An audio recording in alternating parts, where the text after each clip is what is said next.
भंडारा जिल्हा ओबीसी क्रांती मोर्चाच्या वतीने बेला इथल्या वृद्धाश्रमात जाऊन हळदी कुंकू कार्यक्रम घेण्यात आला। वृद्धाश्रमामध्ये कुटुंबापासून वेगळं राहून एकट्या पडलेल्या महिलांसाठी हा हळदी कुंकू कार्यक्रम घेण्यात आला। कडाक्याच्या थंडीमध्ये शेतकऱ्यांची कांदा लागवड आता सुरू आहे। नाशिकच्या बागलांमध्ये रात्री कांदा लागवड केली जाते। रात्रीचा वीज पुरवठा तसंच मजुरांची टंचाई असल्याने शेतकऱ्यांवर रात्री कांदा लागवड करण्याची वेळ आली। चांदवडला अखिल भारतीय किसान सभेच्या वतीने सलग दुसऱ्या दिवशी रात्री आंदोलन करण्यात आलं। मुंबई आग्रा महामार्गावर थंडीत शेकोट्या पेटून रात्रभर रस्त्यावर झोपत आंदोलन सुरू ठेवलं। त्यामुळे शेतकऱ्यांच्या मागण्यांकडे सरकारने लक्ष द्यावं, मागण्या त्वरित मंजूर करण्यात याव्यात अशी मागणी चांदवड तालुक्यातल्या किसान सभेच्या वतीने करण्यात आली।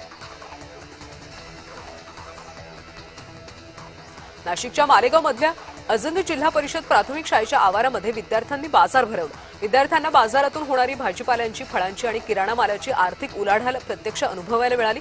यावेळी विद्यार्थ्यांनी विविध प्रकारची दुकानं शाळेच्या आवारात थाटली होती। भिडी ते तळणी या रस्त्याची आमदार राजेश बकानी यांनी पाहणी केली। घोडी नाल्याच्या प्रवाहामुळे रस्ता खचल्याने नागरिकांच्या सुरक्षिततेचा प्रश्न निर्माण झालाय। नाल्याच्या पाण्यामुळे रस्त्याखालील माती वाहून जात असून परिस्थिती दिवसेंदिवस गंभीर होते। याची दखल घेत आमदार बकानी यांनी तातडीची दुरुस्ती आणि कायमस्वरूपी उपाययोजना करण्याचे आदेश दिले। 3 वर्षांनंतर सोयाबीनचे भाव 5,000 रुपयांच्या पार गेलेत। अमरावती बाजारपेठेमध्ये सोयाबीनचे दर 5,100 ते 5,300 रुपये प्रति क्विंटलवर पोहोचलेत। मात्र 75% शेतकऱ्यांकडे सोयाबीनची साठवणूकच नाहीये। त्यामुळे वाढलेल्या भावाचा खरा लाभ कुणाला असा प्रश्न आता उपस्थित केला जातो।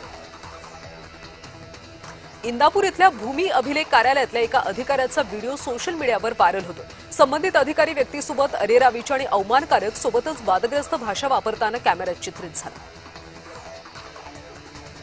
वाशिमच्या मंगरुळपीर तालुक्यातल्या मसोला इथं श्री नवनाथ महाराजांची धर्मनाथ बीज यात्रा मोठ्या उत्साहात पार पडली। यात्रेमध्ये 71 क्विंटल राम लाडूच्या महाप्रसादाचं वितरण करण्यात आलं। यावेळी पंचक्रोशीतल्या भाविकांनी मोठी गर्दी केली। नवनाथ महाराज संस्थानच्या वतीने गेल्या 43 वर्षांपासून या यात्रा महोत्सवाचं आयोजन केलं जातं।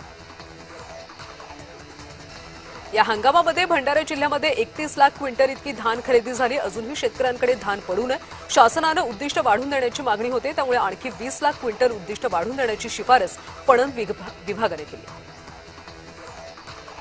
वाशिम जिल्ह्यामध्ये लाडकी बहीण योजनेचा हप्ता बंद झाल्यानं महिलांचा संताप उफाळून आला। जिल्हाधिकाऱ्यांनी प्रत्यक्ष भेट नाकारल्यानं संतप्त महिलांनी थेट जिल्हाधिकाऱ्यांच्या वाहनाला घेराव घालत निषेध व्यक्त केला।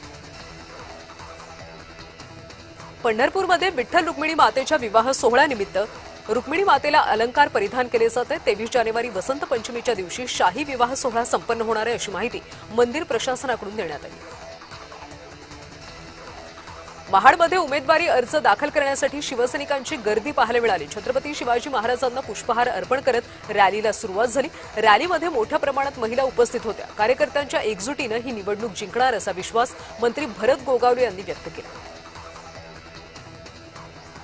बुलढाणा जिल्ह्यातल्या शेगाव तालुक्यामध्ये टक्कलग्रस्त भागातल्या गावांना पिण्याचं शुद्ध पाणी मिळत नसल्यानं गावकऱ्यांनी तहसील कार्यालयासमोर आंदोलन केलं। मागणी करून सुद्धा कंत्राटदार या पाणी पुरवठा योजनेचं काम पूर्ण करत नसल्यानं कंत्राटदाराला ब्लॅकलिस्ट करावं आणि सर्व गावाला पिण्याचं शुद्ध पाणी लवकरात लवकर उपलब्ध करून द्यावं अशी मागणी करण्यात आली।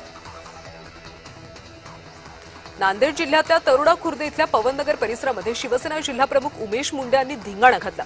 संपूर्ण घटना सीसीटीव्ही कॅमेऱ्यात चित्रित झाली असून परिसरातल्या नागरिकांमध्ये भीतीचं वातावरण पसरलं। मनमाड रेल्वे स्टेशन परिसरामध्ये रेल्वे विभागाने टॅक्सी आणि रिक्षा लावण्यास प्रतिबंध केला। रिक्षा टॅक्सी चालक संघटनेनं रेल्वे प्रशासनाच्या विरुद्ध घोषणाबाजी केली। रेल्वे प्रशासनानं 2 ते 3 दिवसात याबाबतचा तोडगा काढण्याचं आश्वासन दिलं। सिद्धराम म्हेत्रे यांच्यावर महिलेनं गंभीर आरोप केले। म्हेत्रेंनी जीवे मारण्याची धमकी दिल्याचा अनिता माळगे यांनी आरोप केला। माजी मंत्री सिद्धराम म्हेत्रे यांनी महिलेचे आरोप फेटाळले असून ऑडिओ व्हिडिओ पुरावे असल्याचा दावा महिलेनं केला। बुलढाण्यातल्या सुनगाव परिसरामध्ये पट्टेदार वाघाचा मुक्त संचार पाहायला मिळतो। यामुळे परिसरात दहशतीचं वातावरण पसरलंय। प्रशासनाकडून नागरिकांना सतर्कतेचा इशारा देण्यात आला। नांदेडमध्ये दिव्यांग प्रमाणपत्राची बोगसगिरी करणाऱ्या 7 शिक्षकांना निलंबित करण्यात आले। जिल्हा परिषदेच्या मुख्य कार्यकारी अधिकारी मेघना कावळी यांनी ही कारवाई केली असून बोगसगिरी करून लाभ मिळवणाऱ्या शिक्षकांची संख्या वाढण्याची शक्यता वर्तवली जाते। चिपळूणमध्ये अर्ज भरण्यासाठी उमेदवारांची गर्दी पाहायला मिळते। पूजा निकम यांनी उमेदवारी अर्ज भरला असून अंतिम उमेदवार यादीनंतर प्रचाराला आता वेग येणार आहे। संभाजीनगरमधल्या सिल्लोड ते फुलंब्री महामार्गावर घोडा आणि बैल सुंपून टांगा शर्यत लावण्यात आली। व्हिडिओ व्हायरल होताच पोलिसांकडून गुन्हा दाखल करण्यात आला। या प्रकरणी बाबासाहेब ताठे, दिलीप ताळे यांना अटक करण्यात आली। कराड शहरामध्ये दुचाकी चारचाकीचा भीषण अपघात झाला। अपघाताचा सीसीटीव्ही समोर आला असून अपघातात दुचाकीवरचे दोन्ही युवती गंभीर जखमी झाले। सध्या जखमींवर रुग्णालयात उपचार सुरू। ओबीसी जात पत्राची पडताळणी करून देण्यासाठी 9,000ची लाच मागणाऱ्या लिपिकाला धुळे एसीबीने अटक केली। कनिष्ठ लिपिक प्रमोद पाटील आणि सहाय्यक इम्रान अन्सारी यांच्यावर आता गुन्हा दाखल करण्यात आला। सांगलीमध्ये द्राक्ष बागायतदार शेतकऱ्यांनी प्रशासनाच्या विरोधात मोर्चा काढला। अफगाणिस्तानवरून आयात होणाऱ्या बेदाण्यावर बंदी घालावी अशी मागणी शेतकऱ्यांकडून करण्यात आली। सरकारनं दखल न घेतल्यास कुटुंबासहित आंदोलन करण्याचा इशारा द्राक्ष बागायतदार संघानं दिला।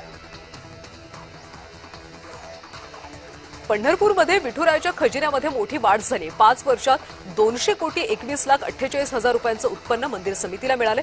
5 वर्षामध्ये 7 कोटी भाविकांनी दर्शन घेतलं असून मिळालेल्या उत्पन्नात सोन्या चांदीच्या दागिन्यांचा समावेश आहे। लातूरमध्ये अनुष्काच्या न्यायासाठी सकल मातंग समाजाच्या वतीनं आक्रोश मोर्चाचं आयोजन करण्यात आलं होतं। मोर्चामध्ये विविध सामाजिक संघटनांचे पदाधिकारी मोठ्या संख्येने सहभागी झाले। लवकरात लवकर न्याय मिळाला नाही तर आंदोलन अधिक तीव्र करण्याचा इशारा यावेळी देण्यात आला।